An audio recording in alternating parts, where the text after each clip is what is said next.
இன்றே டவுன்லோட் செய்து உங்கள் ஃபேவரட் ஷோக்களை என்ஜாய் பண்ணுங்க. முத்தம்மா, என்ன சமையல் இன்னைக்கு? எனக்கு ரொம்ப பசிக்குது. சீக்கிரம் எடுத்து வைங்க. சீக்கிரம் சீக்கிரம்.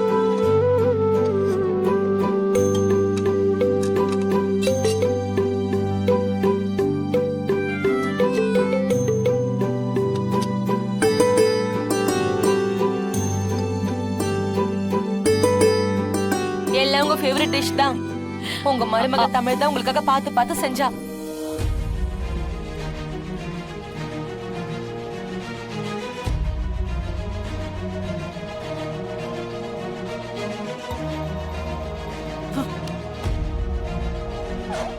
அம்மா, எதுக்குமா எந்திரிச்சீங்க? சாப்பிடுங்க.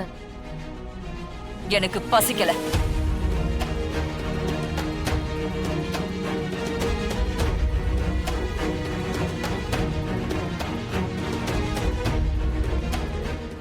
என்ன முத்தமா? விடு தமிழ். ஒரே நாள்ல சமாதானம் ஆயிடுவாங்களா? கொஞ்சம் பொறுமையா இருந்து பாப்போம்.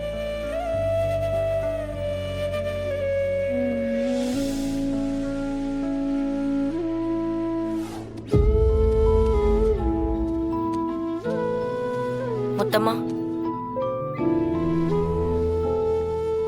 என்ன தமிழ், உன் முகம் இப்படி வாடி போயிருக்கு? அத்தைதான் ஒரு பக்கம் மூஞ்ச தூக்கி வச்சிட்டு இருக்காங்கன்னா ஜனாமாவும் முன்ன மாதிரி இல்ல முத்தம்மா. ஏன், என்னாச்சு? ஏனே தெரியல, விலகியே இருக்காங்க. என் அம்மாவை வேலைக்கு சேர்த்ததுல அவங்களுக்கு 1% கூட விருப்பம் இல்ல. இதெல்லாம் தெரிஞ்சது தானே தமிழ்?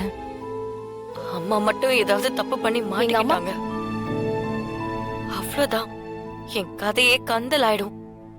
அப்படிலாம் ஒண்ணும் நடக்காது தமிழ். எப்படியாவது ஜனாமாவை சமாதானப்படுத்தணும் முத்தம்மா. அவங்க மைண்ட்ல எங்க அம்மாவை வேலைக்கு சேர்த்திருக்காங்கிற விஷயத்தையும் மறக்கடிக்கணும். நீ யோசிச்சு பாரு தமிழ், ஏதாவது ஒரு ஐடியா கிடைக்கும். ஒரு விஷயம் தமிழ், ஜனாமா லைஃப்ல யார வேணாலும் ஒதுக்கி வச்சிருவாங்க. ஆனா உன்னை அவங்களால ஒதுக்கி வைக்கவே முடியாது. அந்த அளவுக்கு உன் மேல அன்பு வச்சிருக்காங்க. நீ இதுக்கெல்லாம் பயப்படாத. தூசி மாதிரி தட்டி விட்டுடலாம்.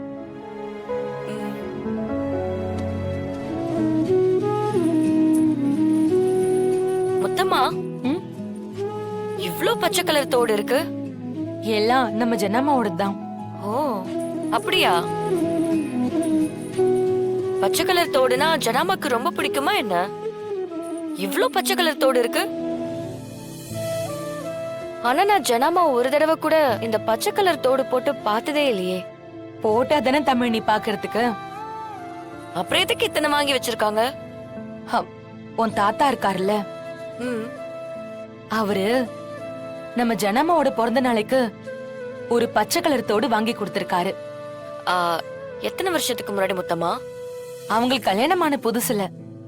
அப்ப அவங்க கிட்ட வசதி எல்லாம் இல்ல. ரொம்ப ஏழைப்பட்டவங்களா இருந்திருக்காங்க.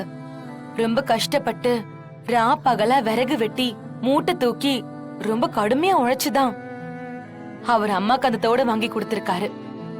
அதுக்கப்புறம் ஏதோ ஒரு கஷ்டத்துல அந்த தோட அடகு வச்சிருக்காங்க.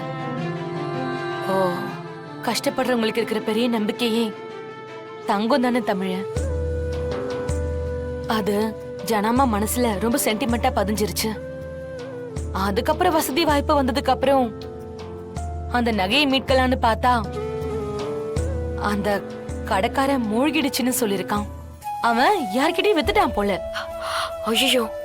ஆனா நம்ம ஜனமா கோடி ரூபாய் கொடுக்கறதுக்கு கூட தயாரா இருந்தாங்க. ஆனா அந்த தோடு அம்மாக்கு கிடைக்கவே இல்லை. அதுக்கப்புறம் அம்மா ரொம்ப முயற்சி பண்ணி தேடினாங்க. கடைசி வரைக்கும் அந்த தோட கண்டுபிடிக்கவே முடியல. ஜனமா கிட்ட உங்க தாத்தாவோட ஞாபகமா இருந்தது அந்த தோடு மட்டும்தான். அதனாலதான் அம்மா எந்த கடைக்கு போனாலும் இந்த பச்சை கலர் கம்மலை பார்த்தா உடனே அம்மா வாங்கிடுவாங்க. ஆனா அம்மா கதை போடுறதுக்கு மனசே வராது. அம்மா ரொம்ப பாவம் தமிழ். அவங்களுக்கு வாழ்க்கையில எதுவுமே சரியா அமையல.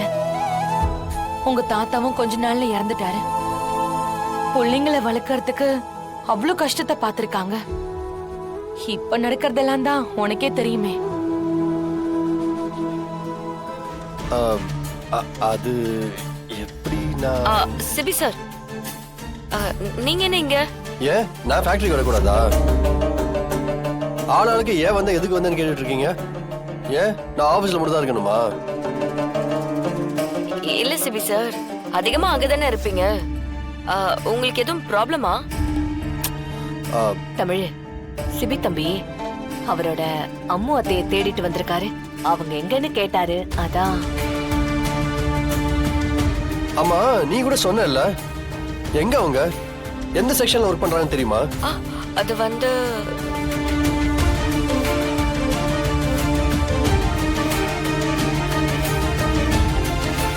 என்ன ரெண்டு பேரும் மாறி மாறி பார்த்துட்டு இருக்கீங்க? தெரிஞ்சா ஏதாவது பிரச்சனை ஆகும்னு யோசிக்கிறியா? இல்ல அது தமிழ், நான் ஜானு கிட்ட எல்லாம் சொல்ல மாட்டேன். எங்க ஒர்க் பண்றாங்கன்னு சொல்லு தமிழ். ஜானுவை மீறினா நான் அவங்ககிட்ட பேச மாட்டேன். தைரியமா சொல்லு. நான் சும்மா தூரம் நின்னு பார்த்துட்டு போயிடுவேன், அவ்வளவுதான். அது அவங்க இங்க ஒர்க் பண்ணலையே. இங்கதான் ஒர்க் பண்றதா சொன்னியே. இல்ல அவங்க வேற பிரான்ச்ல இருக்காங்க. விழுப்புரம் பிரான்ச் இருக்குல்ல, அவங்க அங்க இருக்காங்க. சரி, எங்க போறாங்க? என்னைக்காவது ஒரு நாள் என் கண்ணில் மாட்ட தானே போறாங்க, அப்ப பாத்துக்கிறேன். ஆண்டி, ஒர்க் எல்லாம் கன்வீனியன்டா இருக்கா? இருக்கு தம்பி. சரி ஆண்டி, எனக்கு வேலை இருக்கு, நான் போயிட்டு வரேன்.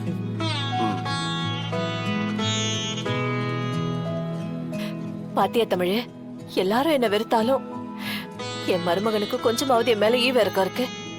1000 தான் இருந்தாலும் நான் தூக்கி வளர்த்த புள்ள இல்ல. மா, நீ அவர் அப்படிலாம் நினைக்காத.